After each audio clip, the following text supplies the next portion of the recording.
Hi, this is Casey, pastor of Quest Church, a Community of Grace. Thanks for watching or listening to this message today. If it blesses you, helps you, encourages you, I invite you to do two things. Number one, please share it with somebody else. And number two, if you don't already, consider partnering with us financially. We are 100% supported by gifts like yours. You can give online at questwire.com. You can download the Quest Church app and click the Give button, or you can mail a gift to us here in Urbana, Illinois. And now, here's today's message.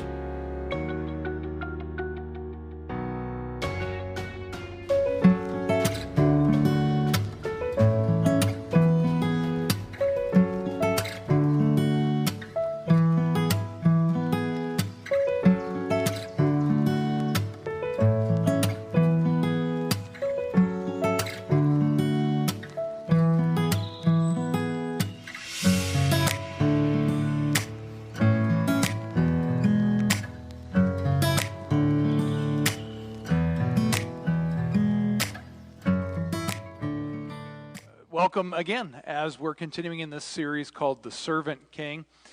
Those of you both at home and especially those of you here in person know that we have kind of been changing up the formatting here in person a little bit. If you love the setup or if you really don't like it, please let me or Jeremiah know. We're just trying something a little bit different. For a season. Every time somebody says, is it permanent? I said, nothing's ever permanent.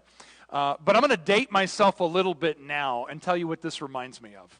Okay? This reminds me of back in the day when MTV still played music, and one of the programs that they often had was MTV Unplugged, right? Like right now, in my mind, I can see Hootie and the Blowfish and Nirvana, like in a little place just like this. All of the Gen Xers and geriatric millennials know exactly what I'm talking about right now. And yes, that is a technical thing. If you were an old millennial like me, born in 1980, you are a geriatric millennial. Congratulations. And we're talking about following Jesus, the servant king, and we're calling him that because he has a heart for serving other people. And one of our core values at Quest is everyone on mission. We want everyone involved in serving other people and in doing ministry, serving God by serving other people. So we are learning on the way up to Easter how to serve like Jesus serves. And as we began this journey last week that's going to take us through the life of Jesus, we saw that he has this servant's heart right from the beginning of his public ministry. He has this heart for people. He heals people, feeds people, guides people, drives out demons. And he's willing to do this if everybody's watching, and he's willing to do it if nobody's watching at all. He does not need the applause. We saw that in part one of our series. As we go through the next few parts of our series, though, we're going to hear Jesus making these more explicit invitations to follow in his footsteps, to serve like he serves. But before we get there, one of the things that Jesus does is he kind of helps us to remove the obstacles that are going to be in the way of us taking those next steps. Because Jesus knows there are some obstacles in the road for us following in his footsteps. And one of the obstacles is us. We get in our own way. Or at least, rather, it's our picture of what life should be like. And in this case, what we're talking about today, it's what is our picture of happiness. And one of the things that Jesus does, and in Matthew's Gospels we're going to see it happens early in his ministry, one of the things that he does is he reframes our picture of happiness. He reframes our picture of happiness. Now, if you'd like to take notes on this as we go along, you can do that in our app under the notes section. But Jesus, we're going to see how he does this. We're going to look here in just a moment at Matthew chapter 5. What does that mean, though, to reframe something?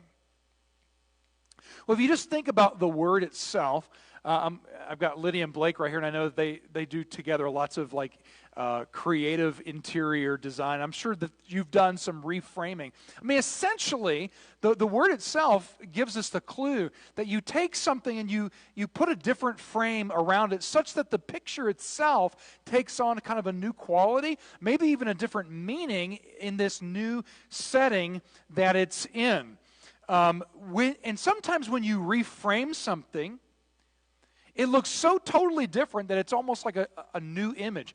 And in fact, in some settings, when you reframe something that looked bad in one setting now looks really good. And in some places, something that looked like a loss now looks like a win. Let me give you an example of reframing from the world of men's basketball. Now, I know that this week that could be a sore subject for some of us living here in central Illinois. So I will not pick on the Illini today. God bless them. But I'm going to talk about the basketball team from my alma mater, Greenville University, a smaller college in southern Illinois. So they're a Division III school. And a few years ago, their men's basketball program decided to do something different. They reframed their entire men's basketball program. They decided that no longer were they going to make it their goal to just win as many games as possible. Instead, they were told, we want you to try and get as many young men active in the basketball program as possible. So in other words, we want you to focus on participation, less about championships. Which, if you're like diehard athlete, sports person, this may sound a little bit crazy. Is this like junior high or elementary school? Everybody's just getting a participation trophy. What is that's going to happen? Well, so what they decided to do, the coach, his name is Coach Barber, they put into play something that he called the system. And they really did say, hey, if you want to come play basketball, Thackeray, we'll get you on the team. As long as you show up to practice, you do the work, you're going to play. The system involves changing out the entire team about every minute or so. So roughly every 60 seconds, a whole fresh crew of players go onto the court, and they are to go 100% the entire time that they're on, which of course, if you're just out there for a minute or so, you can do. And so it's aggressive, man-on-man defense. It's fight for every rebound and take as many shots as possible, because statistically, the more shots you take, the more likely you are you're going to make some more. So again, they reframed the purpose of their basketball program. But here's the crazy thing, okay? This sounds like they're setting themselves up for a loss, but in fact, it actually, by redefining a win, they not only succeeded in their original goal of high participation, they actually started winning more games. And they started scoring more points. In fact, they set a new record where they scored over 200 points in one game. That's intense. 200 points. You go search Greenville University basketball record on YouTube. It's out there, and they explain all of this. And this was just a couple of years ago. But they reframed what their goal was, what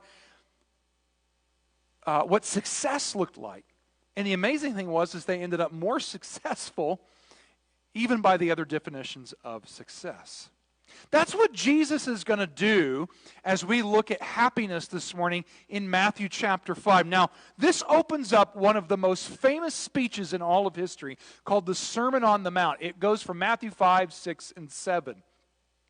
And this is one of 5 speeches that Matthew has in his gospel. It's the very first one. And a lot of people think that that's because this is Matthew's way of saying, if you read nothing else by Jesus, heard nothing else that he said, this would give you a really good summary of the stuff that he taught people as he's traveling around.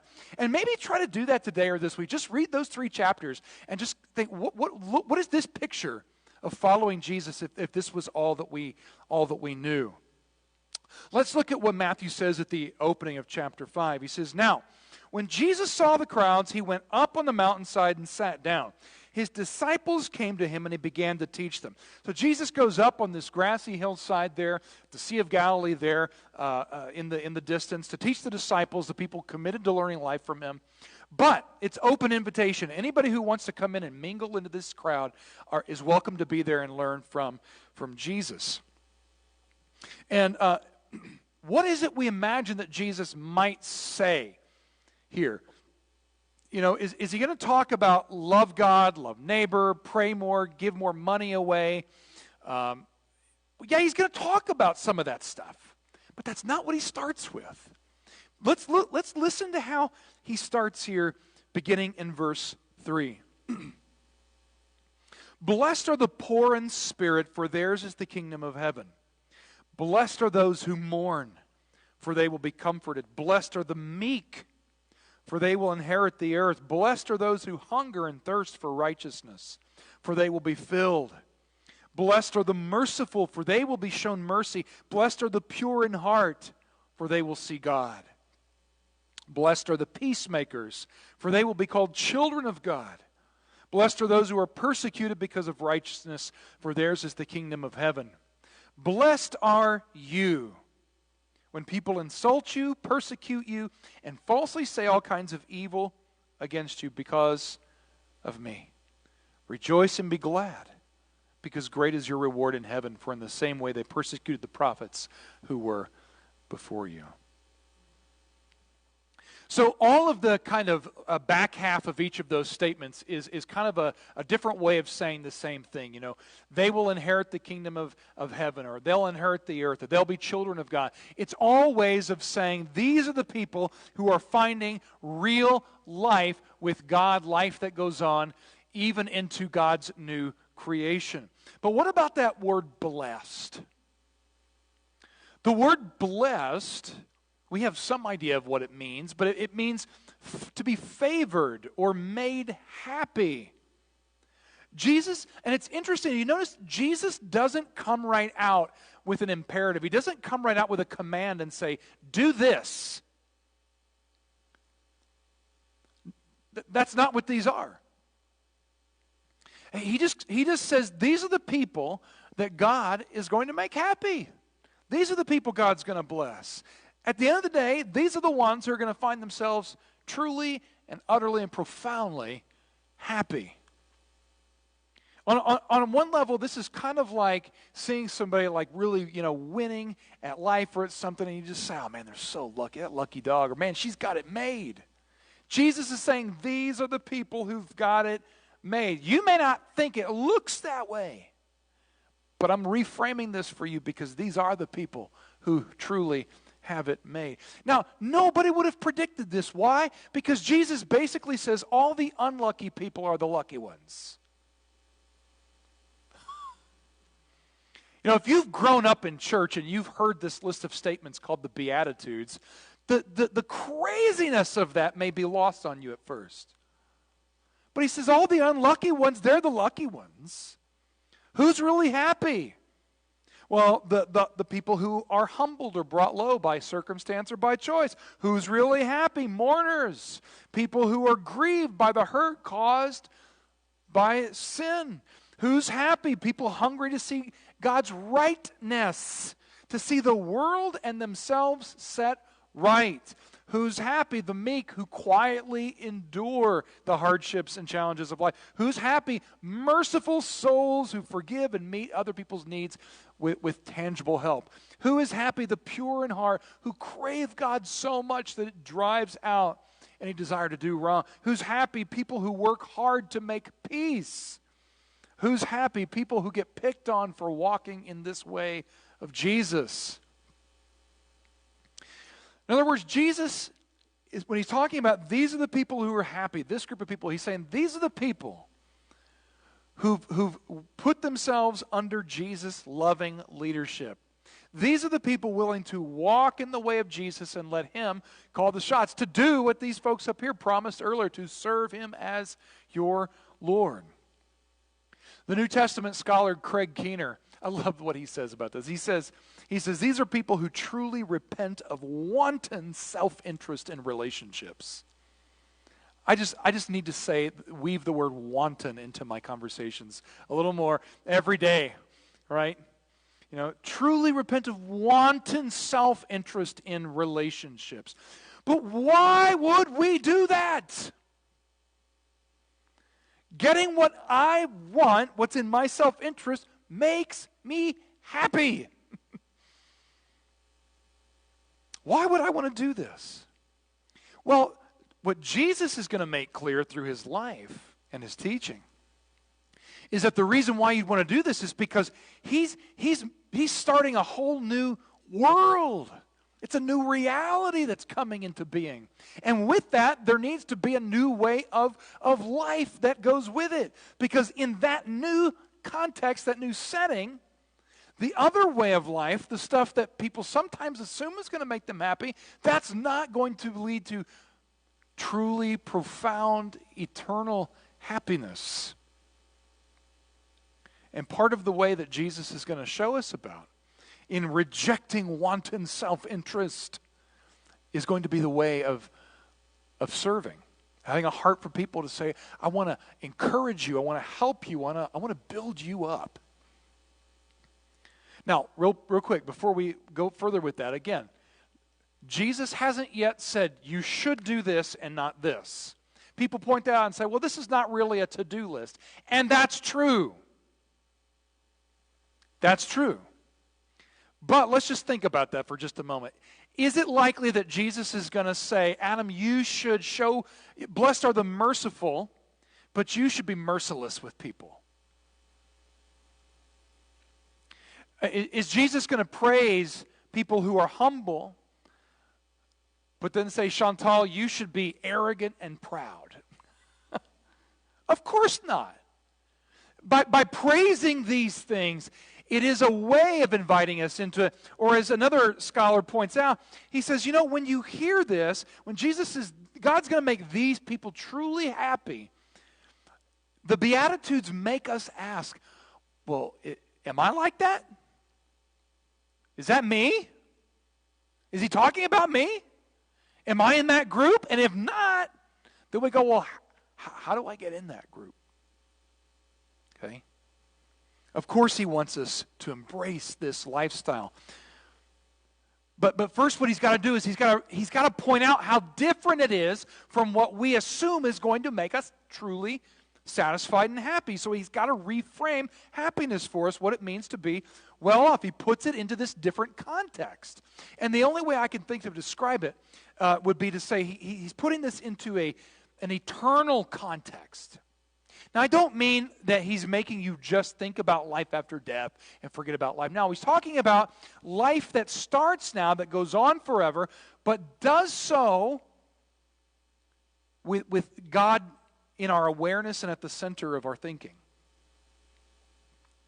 And with the idea that life now, no matter how long it sometimes seems, really isn't all that there is, that it's going to go on even further, potentially, anyway. So what he's trying to say is, if you're just living what you think makes you happy for now, when you get into that other context where God's at the center of reality, you're not going to be happy. And it's really, honestly, it's not going to truly satisfy forever. He's redefining a win, like we talked about with the basketball team earlier. Jesus reframes happiness so that service is a win. Putting other people's interests, thinking, how can I help and bless and build you up? That's a win. Because you see, Jesus knows you and I are never going to do that. We're never going to serve like he serves if we think that doing that is going to bring us a loss. Right? We don't do stuff where we think we're going to end up being the loser. He's got to convince us that this is a win. Now, that's part of the problem, and so he's got to reframe it. But the other problem is this picture of happiness that we already carry with us. Right? Because we've all got these pictures of what we think makes us happy, And we carry them around with us. If we did a survey right now, we could start listing off things that we'd say, make you happy. And we'd see some overlap. We'd also see a lot of difference. But there may be some things that we couldn't even quite articulate. So how are we going to talk about this other picture of happiness?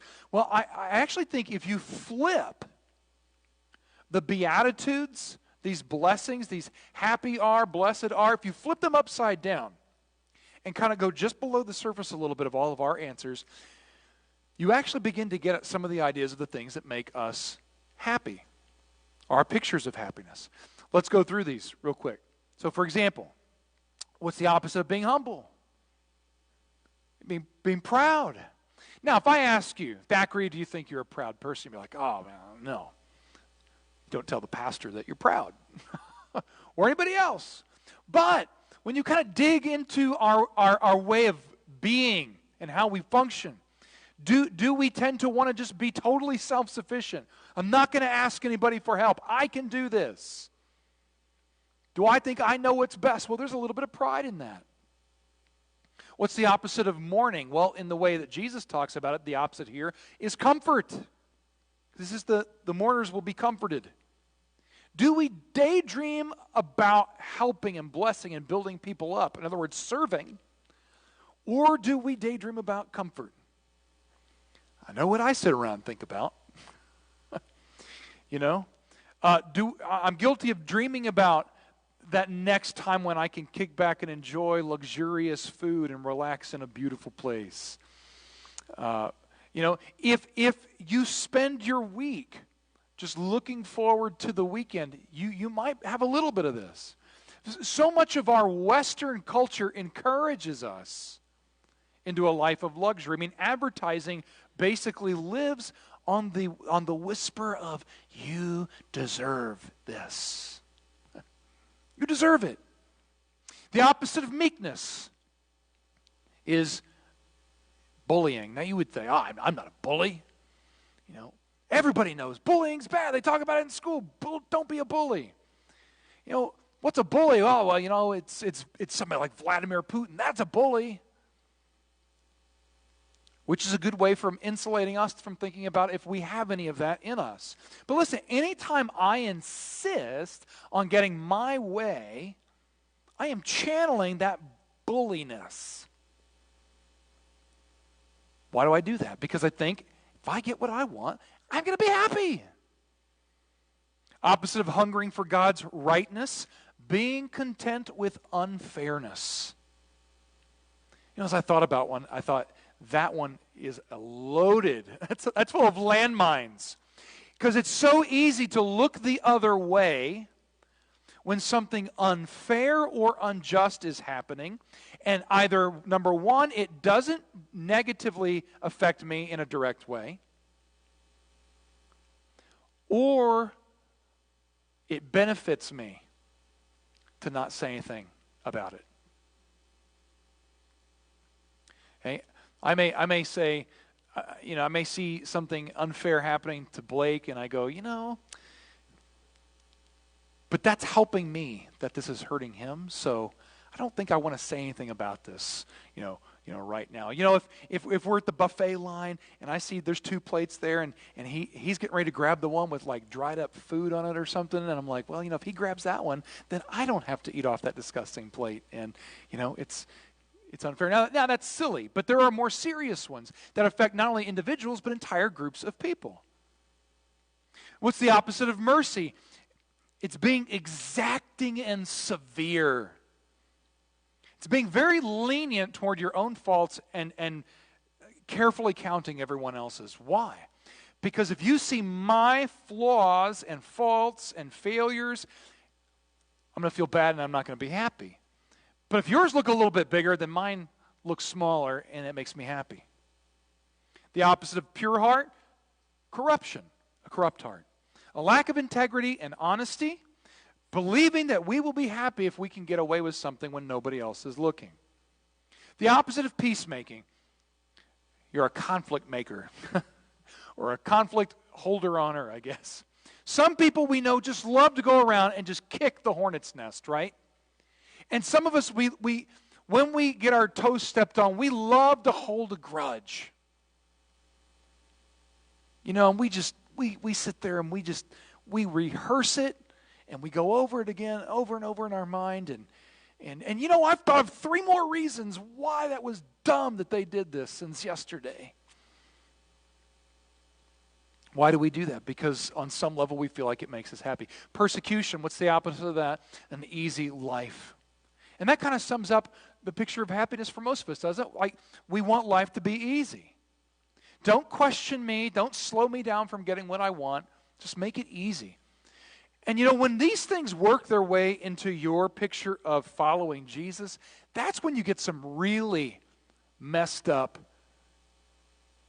versions of Christianity. There's been a lot of people the last few years unpacking, all kinds of corrupted versions of the faith Jesus handed us. And I wonder if we sat down and analyzed them, how many of them would be because one of these things wormed their way in and became a value. A bullying version of Christianity. Or one, in this case, where we think God needs to make my life easy. That's why I go to church. That's why I read my Bible. That's why I pray. Just make things better and easier. And I'm not gonna follow Jesus if you're going to make this hard. So you see what Jesus is doing? He's reframing happiness so that when he talks about serving as he serves, we see it as a win. Because he knows if he doesn't do that, none of us are going to serve like he serves if we think it's going to make us miserable. I mean, what do you want to do long term that's going to make you miserable? This person makes me miserable. I think I'll spend the rest of my life with them. This food is awful. I should eat some more of it. You might do that depending on, if it's healthy food. But you hope your taste for it changes. If you think you're going to miss out on life by following Jesus, you will not try Christianity. But Jesus is trying to say, look, what I want you to see is that what I'm offering you is better than what anybody else is going to offer, because no job, no amount of money, no amount of vacations or spa days or movies, collectibles, relationships, achievements is ever going to offer the true happiness that I'm offering. All right, let's end by asking, how do we do that? How do we get and keep this picture of happiness? First, look at other people who are happy and excited to serve. Look at people who are happy living the Beatitudes. I mean, look at other people who love blessing and building up and encouraging other people, and it just gives them genuine, profound joy because it's going to make you excited and rub off on you. But second, most important, look at Jesus. This is the Sunday school answer, right? But why? Why do we say that? Because Jesus, nobody embodies joy in serving like he does. Jesus is truly happy, being humble and merciful and pure and all the rest. That's why in places like Hebrews 12, it says, keep your eyes on Jesus, the champion who initiates and perfects our faith. He's even willing to suffer the worst the world can throw at him, including death on a cross. In fact, I would say, in a way, he's even happy to suffer death on a cross, not because he's a masochist who loves pain, but because of what is gained by it. The joy waiting for him on the other side. Hebrews goes on to say, because of the joy waiting for him, Jesus endured the cross, disregarding its shame. What's on the other side? You are. Your life, your salvation, your happiness. Why does he do this? For you. Because he cares about you. Because he loves you. It makes him genuinely happy. Think about it. It makes Jesus genuinely happy to make you happy. Maybe not happy in the way that you might assume is going to make you happy, but in learning life and happiness in following him. He reframes happiness so service is a win, because you'll never do it. You will never do it if you think it's going to make you miserable. And you'll never, and frankly, we're a lot less likely to believe it either if he taught us about it but then didn't do it himself. But he bet his life on it, and bet that God the Father would vindicate him for giving up his life serving for other people. And he does that so that we can be truly, profoundly, and eternally happy. One last thing. When we do this, when we get this reframed picture of happiness, and we begin to serve as he serves, you're going to find that over time, you are a positive influence on other people. That's why I think Jesus ends the Beatitudes by saying this: you are the salt of the earth. But if the salt loses saltiness, how can it be made salty again? It's no longer good for anything except to be thrown out and trampled on. You are the light of the world. A town built on a hill cannot be hidden. Neither do people light a lamp and put it under a bowl. Instead, they put it on a stand, and it gives light to everyone in the house. In the same way, let your light shine before others, that they may see your good deeds and glorify your Father in heaven. Sometimes I think we read that, and we think, okay, how do I do that? How do I be salt and light? How do I influence other people? Listen, all you've got to do is look at Jesus, see how happy he is serving other people. Let that become your frame of reference for happy. And then as that wears off on you, and you start to serve as he serves, you won't have to try. It'll just happen. You will be salt and light. Let's pray. Jesus, thank you for these Beatitudes, these new pictures of happiness. And God, we can think of all of the things that make us happy, the things that bring us some momentary satisfaction, give us a rush of pleasure. But you challenge us to reframe happiness. And some of it sounds good to us, and to be honest, maybe some of it we're skeptical about. But God, what we ask today is that you would help us exchange our picture of happiness for yours, that you would convince us that if we take your picture and eventually serve like you serve, that we're not going to be miserable. But instead that we are going to be truly, profoundly, eternally happy. It's how you've lived life. You bet your life and your death on it. And you did it for us. Happy to make us truly happy. Thank you, Jesus. We ask and pray this in your name. Amen.